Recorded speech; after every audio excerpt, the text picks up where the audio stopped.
Namasté, je ne suis pas David, hein, bien évidemment, vous l'avez remarqué, félicitations d'ailleurs, ça veut dire que vous êtes en possession de toutes vos facultés mentales. Une fois n'est pas coutume, je m'y prends la veille pour le lendemain car c'est tout un bordel, on n'a que des emmerdes avec internet notamment. David étant très occupé en ce moment en Bretagne, il ne peut pas m'en tourner d'autres. Donc c'est à moi qu'incombe la responsabilité aujourd'hui de vous divertir, de vous enseigner. Quel sujet aborder? Au début j'avais pensé à l'enfant intérieur de moi-même. Qui est un sujet que je maîtrise plutôt bien apparemment, mais on va pas le faire. Et pourquoi? Parce que c'est un sujet qui a déjà été traité sur la chaîne, donc tant pis. À la place, on va parler de ça. Les masques que nous portons. Et donc oui, petite précision, je suis pas en France, je suis en Espagne, il fait assez froid, il fait 23 degrés aujourd'hui.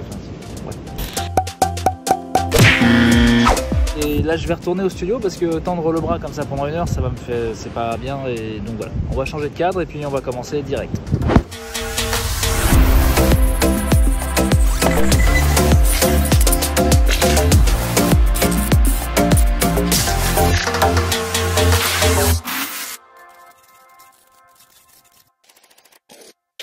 Ok, on est bien, le petit thé qui va bien, enfin c'est plus un vase qu'un petit thé. Alors j'aimerais commencer par parler des acteurs.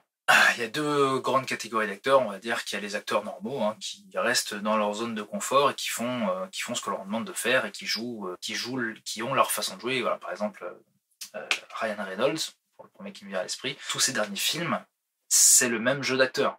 Le mec ne fait rien de différent, en même temps on lui en demande pas plus. Lui, il fait ce qu'on lui demande de faire, il sort pas de sa zone de confort et il joue ce qu'il sait jouer. Mais un vrai acteur, pour moi, c'est un gars qui va justement aller chercher la difficulté et qui va chercher à sortir de sa zone de confort et qui va aller chercher des rôles vraiment difficiles, là où on l'attendait pas du tout. Il y en a plein des acteurs comme ça. Et généralement, il va tellement aller profond dans la psychologie de son personnage que pendant le tournage, il va être ce personnage-là. C'est ce qu'on appelle le Actor studio, tu connais? L'acteur studio. Entre les prises, le mec ne sort pas de son personnage. Il est le personnage qu'on lui demande. Bon, je pense souvent au rôle de méchant. Sur des tournages, il y a des acteurs qui disaient lui, je voulais pas trop. Enfin, pendant le tournage, on l'approchait pas trop parce qu'il nous faisait peur en fait. Il était tellement dans son truc que c'était. Enfin, je pense au Joker ou à des rôles comme ça. En fait, le gars, c'était. Il y a Jim Carrey aussi qui a fait des rôles où il était tellement investi dans son personnage que le gars pendant le tournage était ou insupportable ou il faisait flipper, etc. Mais souvent, à la fin des films, les gars sont tellement partis loin qu'ils ont besoin de séances de psy et des mois de réhabilitation parce qu'ils sont tellement allés loin que pour eux c'est devenu, le personnage est devenu eux en fait. Et quand on leur dit non mais il faut que tu reviennes, c'est comme si on lui montrait une photo de ce qu'il était avant, il faut que tu reviennes là en fait. Pour lui, à l'instant T, c'est comme si on lui demandait de rejouer un nouveau rôle. Faut qu'il aille dans la peau de ce mec-là. Donc c'est très particulier. Ces mecs-là, souvent, dans certaines interviews, ils expliquent qu'ils sont pas bien. Mentalement, les mecs, ils sont paumés, quoi. Ils sont détruits. C'est un métier difficile, acteur, en fait. Et il y en a même qui meurent. Je pense au Joker, Heath Ledger, qui est mort après son rôle du Joker dans la trilogie du Dark Knight. Et puis il y en a plein d'autres, des exemples comme ça. Mais pourquoi je parle de ça? C'est pour vous faire le lien avec les masques que nous portons. Comme des acteurs, on porte des masques. Volontairement, involontairement, inconsciemment. Pour vous donner un exemple, le masque qu'on porte tous, à un moment donné, Tout le monde, oui. c'est celui qu'on met lorsqu'on rencontre une nouvelle personne, que ce soit une éventuelle relation de travail, quand vous avez un entretien d'embauche, quand vous avez un rendez-vous galant, quand un copain vous invite dans une soirée et vous connaissez que lui, il y a plein d'autres mondes que vous connaissez pas. À ces moments-là, tout le monde porte un masque. Et généralement, c'est le masque de celui, on essaie de se présenter sous son meilleur jour. Et à partir de là, il y a plein de dérives qui existent, selon le caractère de la personne. Vous avez celui qui va chercher à être dans l'excès, celui qui va vouloir être discret, celui qui va absolument vouloir attirer l'attention de tout le monde, qui est très lié à celui qui est dans l'excès. Et généralement, c'est un masque qui va mettre en évidence les défauts. Pas les défauts, les défauts, mais surtout les problèmes que les gens ont. Si vous avez une carence en affection, en confiance en vous, vous allez compenser souvent à ces moments-là vos peurs, vos craintes, vos manques pour justement paraître sans problème aux yeux des autres. On va prendre l'exemple de celui qui n'a pas confiance en lui. Alors il y a plusieurs sous-catégories dans cette catégorie-là. on va le cumuler avec celui qui n'a pas confiance en lui et qui recherche l'affection des autres. Lui, très généralement, il va être dans l'excès. Il va vouloir absolument attirer l'attention sur lui, plus ou moins subtilement, et il va beaucoup parler de lui. Il va être dans la démonstration non-stop. Ah, moi j'ai fait ça. Il va très souvent ramener les conversations à lui, les sujets de conversation à lui, pour prouver quelque chose. Et ça, c'est un masque qui est mis pour compenser l'image que cette personne a d'elle-même. Parce que pour lui, il n'est pas cette personne qu'il aimerait être et qu'il veut montrer aux autres, en fait. Mais c'est tellement fait maladroitement que très souvent, ça lui joue des tours. Très généralement, d'ailleurs. C'est-à-dire que après le rendez-vous ou la soirée, etc., les gens vont pas forcément avoir une bonne opinion de cette personne-là parce que il en aura fait trop. Et les gens vont pas forcément le comprendre, donc du coup, ils vont dire celui-là il est chelou, celui-là il est chiant, celui-là, j'en passe des meilleurs. Il y a très peu de personnes qui arrivent à porter un masque sans que ça lui porte trop préjudice à un moment donné. Surtout dans ces catégories de gens-là qui ont tellement de problèmes. J'en fais partie, c'est pour ça que je peux en parler, parce que j'ai fait tout ça. Ça porte tellement... Enfin, c'est tellement mal fait que les gens le sentent, même sans comprendre ce qui se passe, les gens le sentent en fait. Ils sentent qu'il y a un truc qui se passe pas bien, ils n'arrivent pas forcément à l'analyser correctement, mais ils sentent qu'il y a un truc qui va bien. En tout cas, ça c'est un masque qu'on porte tous, celui de première rencontre, je veux paraître plus que ce que je ne suis, parce que j'estime que je ne suis pas la personne que je veux montrer là tout de suite. En fait. En tout cas, c'est une personne que j'aimerais être, donc je compense mes défauts, enfin ce que j'estime être des défauts, des manques, etc. On le porte tous, ce masque-là, à un moment donné. Et le savoir, le fait de le savoir, ça amène déjà plein de choses, plusieurs avantages. Le premier, pour vous-même, savoir que vous portez ce genre de masque, à vous forcer à vous le rappeler, et vous allez pouvoir désamorcer cette situation à l'instant T. C'est-à-dire qu'à force de vous entraîner, de plus être dans le déni en fait. Parce que ça, parfois c'est un réflexe sans qu'on contrôle, mais en avoir conscience, moi du coup ça m'arrive souvent, de plusieurs masques que je peux avoir, sur le moment, ça s'enclenche, et puis au bout d'un petit moment, je commence à dire oula, non, faut que je fasse attention parce que là je suis en train de faire de la merde. Donc j'arrive à me contrôler. Et le deuxième effet qui se coule, c'est que vu que vous le savez et que vous savez que tout le monde porte un masque, vous portez un regard différent sur les gens. Et parfois, moi dans des soirées où je me fais chier, j'observe tellement les gens. Enfin, mon passe-temps, c'est d'observer les gens, et du coup, j'arrive à déceler plein de petits trucs chez les gens, et c'est très marrant. Ça passe le temps, en tout cas, et vous arrivez souvent à mieux comprendre les gens, selon le degré d'empathie que vous avez, et de bienveillance que vous avez. Vous pouvez avoir de l'empathie, justement, pour une personne qui en fait trop, ou chez qui vous décelez un masque d'une certaine catégorie. Et même je prends encore l'exemple d'une soirée, celui qui va toujours avoir un discours du style ah non mais moi je suis 100% nature, voilà, je suis comme je suis, je me comporte, là je suis vrai, je suis 100% moi avec toi en fait. Parfois, cette catégorie de personnes porte un masque au moment où elle dit ça, parce que même si elle est convaincue qu'elle dit la vérité, qu'elle est la personne qu'elle est, elle va tellement vouloir le faire savoir qu'elle va exagérer ce trait-là en fait. C'est souvent des personnes très bruyantes qui vont subtilement faire comme si elles étaient mieux que les autres en fait.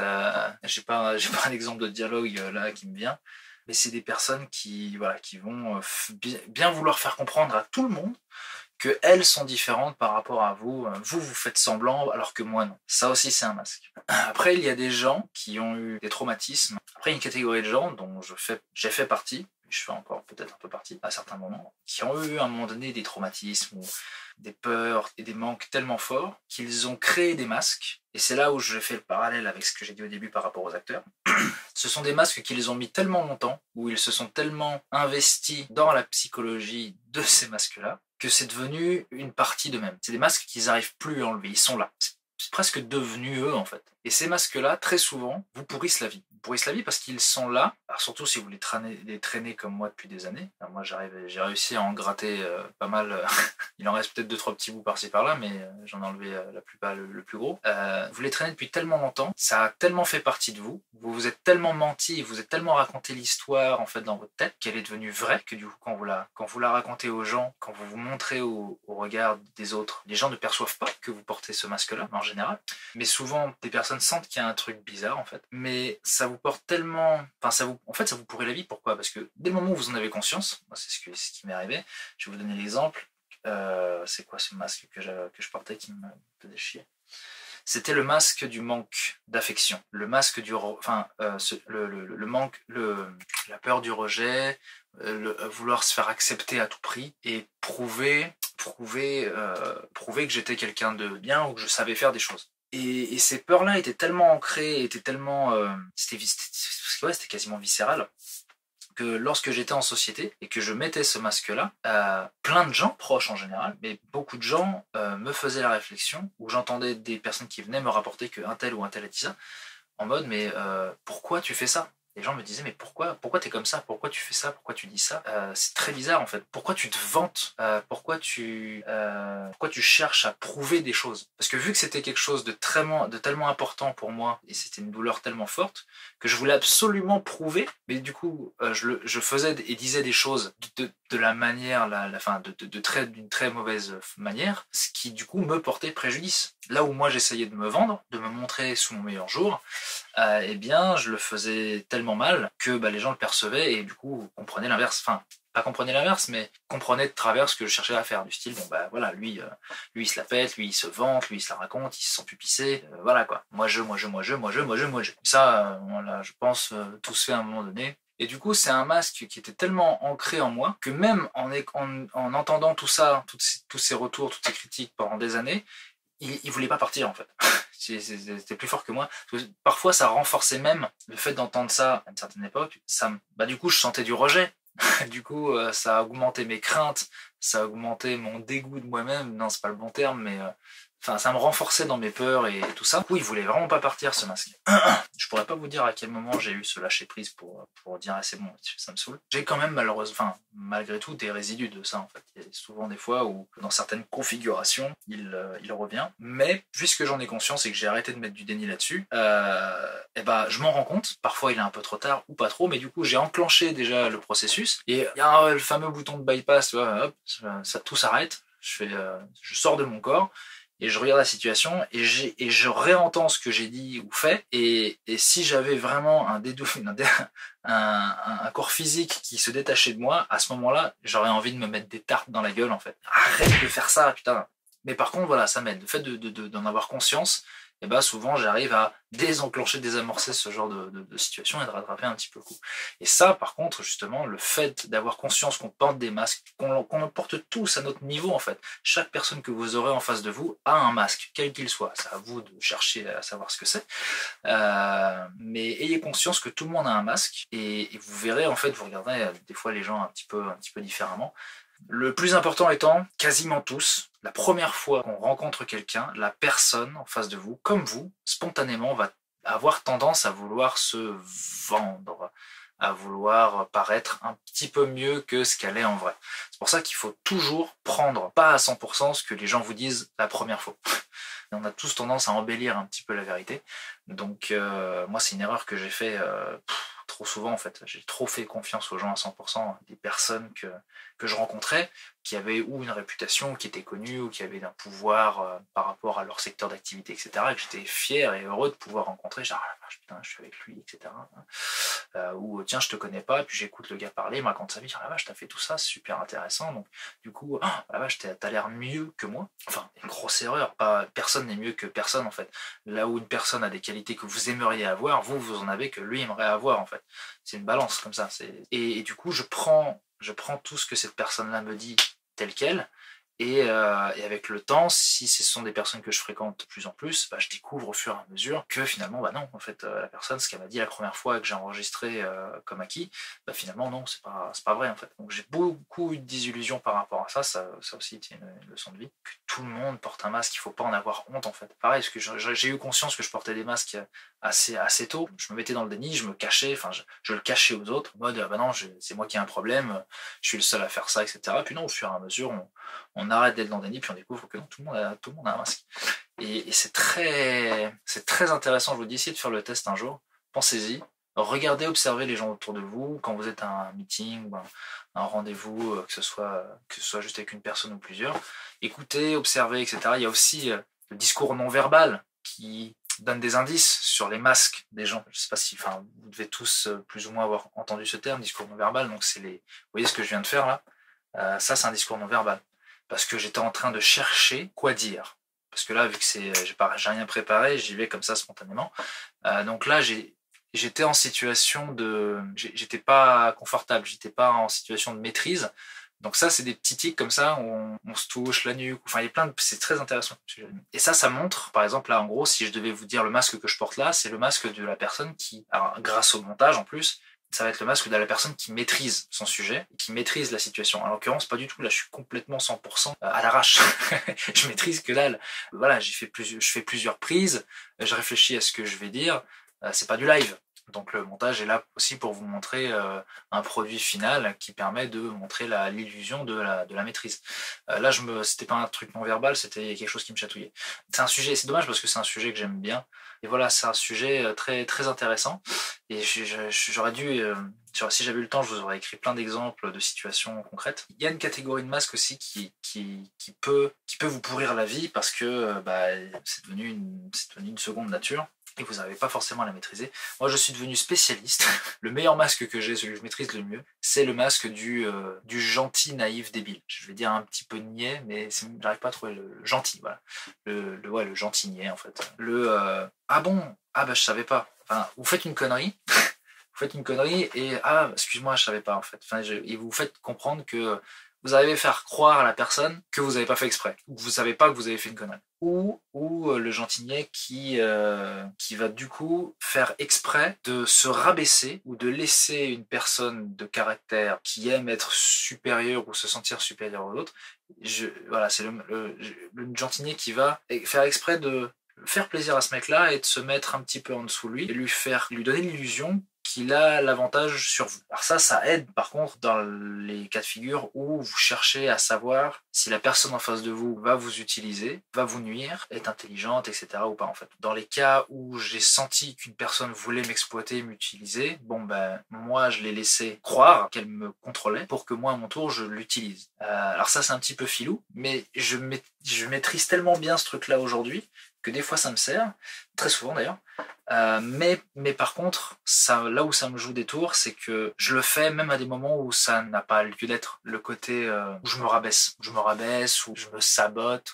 C'est devenu tellement un réflexe, tellement une partie de moi-même pour me protéger à une époque. En fait, l'origine de ça, je vais vous raconter, c'est très jeune, j'ai compris que physiquement, j'étais plus attrayant que d'autres personnes, je suis pas Brad Pitt, hein, mais d'un point de vue charisme, physique et intelligence, on est dans un pays ou même dans un monde où si vous êtes à moitié beau gosse, que vous êtes intelligent et que vous êtes doué dans voire dans plein de domaines, il y a tellement de frustrés autour de vous que vous allez vous en prendre plein la tronche, les gens vont vous casser, vont vous attaquer parce qu'ils supportent pas le fait que eux ce sont des sous-merdes et que vous êtes mieux qu'eux en fait. Mieux qu'eux encore, c'est pas le bon terme.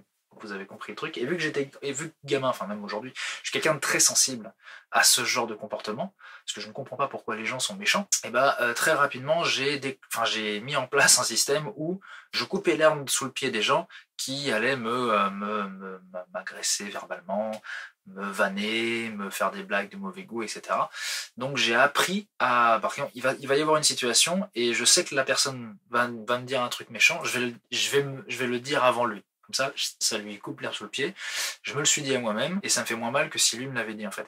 C'est très bizarre comme processus, mais j'ai fait ça. Ça a évolué avec les années et c'est tellement devenu quelque chose d'habituel que l'effet nocif que ça a eu sur moi, c'est de me considérer moins bien que ce que je ne suis réellement, d'avoir du coup moins confiance en moi, etc., etc., etc. Donc à la fois aujourd'hui c'est un outil qui me permet de faire plein de choses, jauger les gens et de manipuler les gens à leur insu. Certaines catégories de personnes, j'entends. Mais parfois, aujourd'hui, ça me dessert, parce que je dis et fais des choses alors que je ne devrais pas.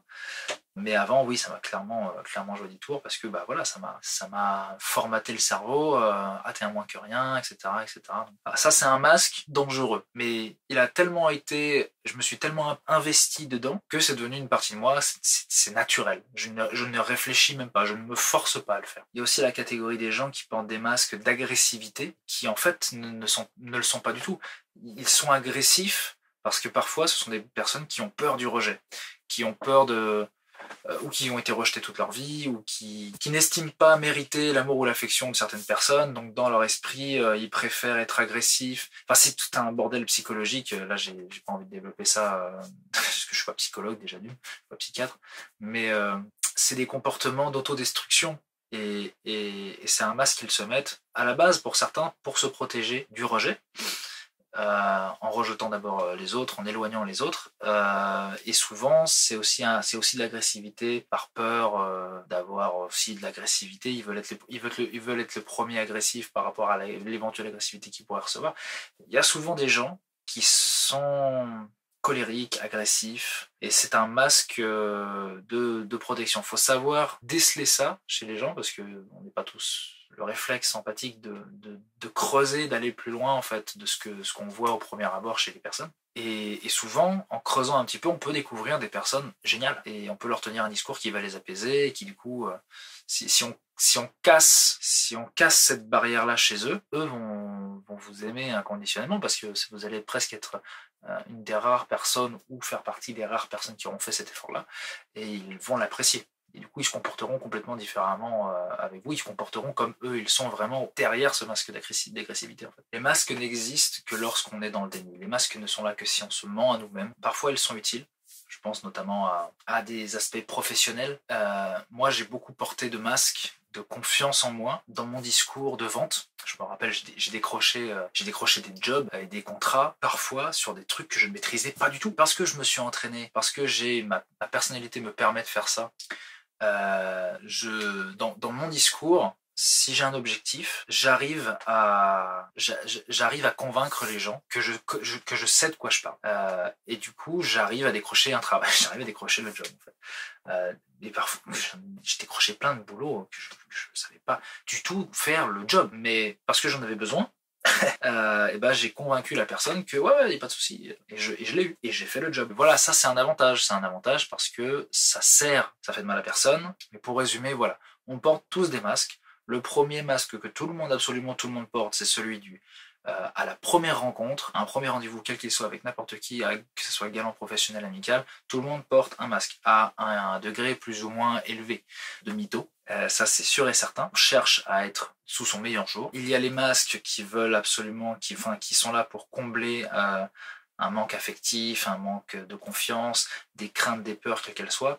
Plus ces choses-là sont fortes chez la personne, plus le masque va être fragile ou détectable. Quand vous sentez, sans comprendre ce qui se passe, quand vous sentez qu'il y a quelque chose avec une personne, quand vous parlez avec elle, qui est bizarre, il y a un masque en fait qui est là. Il faut juste savoir lequel c'est, mais cette personne-là n'est pas elle-même, n'est pas vraiment ce qu'elle est dans l'intimité.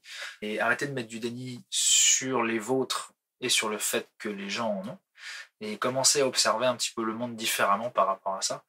Et vous verrez, vous pourrez avoir des belles surprises parfois. Pensez-y, la prochaine fois que vous êtes en soirée et que vous vous faites chier, mettez-vous dans un coin et regardez les gens autour de vous en fait. Écoutez les discussions, etc. Vous allez voir, c'est assez marrant. Donc voilà, j'espère que cette vidéo vous aura plu. Si c'est pas le cas, n'hésitez pas à le dire dans les commentaires. Abonnez-vous, le petit pouce qui va bien, tout va bien chez tout le monde.